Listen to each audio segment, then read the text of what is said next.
Como se tornar um físico como Isaac Newton? Olá pessoal, me chamo Clifford e sou professor de Física do Instituto Federal do Espírito Santo. Você sabia que a mãe de Newton queria que ele se tornasse um fazendeiro?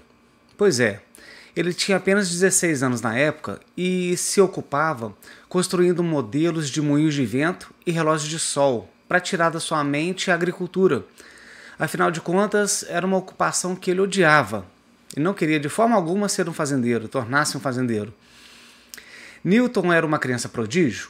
Bem, seus professores pensavam que sim. Ele inventou o cálculo aos 22 anos. Então, a resposta a essa pergunta pode-se dizer que sim, ele realmente era um prodígio. No entanto, podemos observar algumas qualidades de Newton quando ele era adolescente, para se tornar um físico como ele.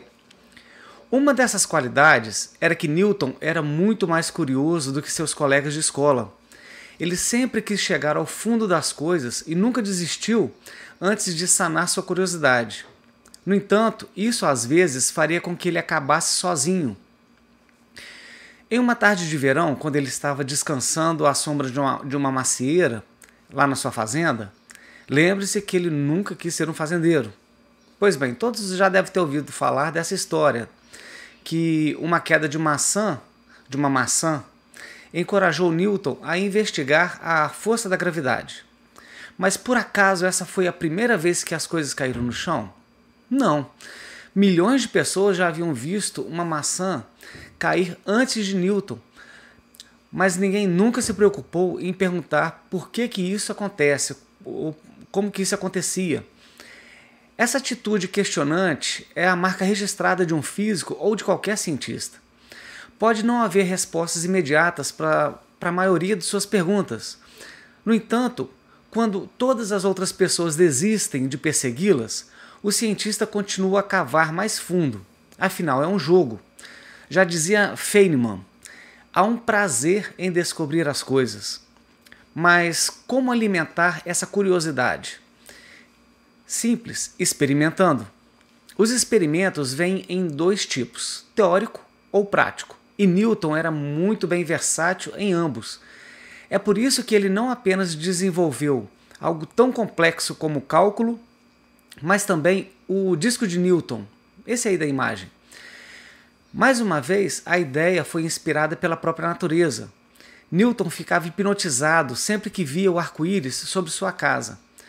Isso o levou a perguntas sobre o comportamento da luz que ele investigou posteriormente com objetos de vidro, como prismas e lentes. Você deve se lembrar da capa do álbum do Pink Floyd, Dark Side of the Moon, que é um prisma por onde passa uma luz e essa luz é decomposta nas cores primárias.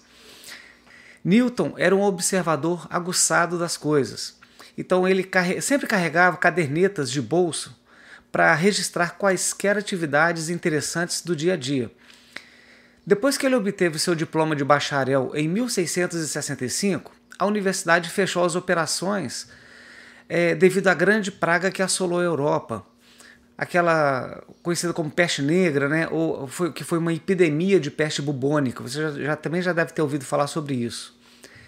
Nesse período, ele acabou voltando lá para sua fazenda e, como estava lá de bobeira, acabou revisando as anotações em suas cadernetas de quando ele estava na universidade. E foi lá, nessa época, observando as suas anotações, que o levaria a descobrir o teorema binomial, que por sua vez mais tarde deu origem ao cálculo diferencial e integral.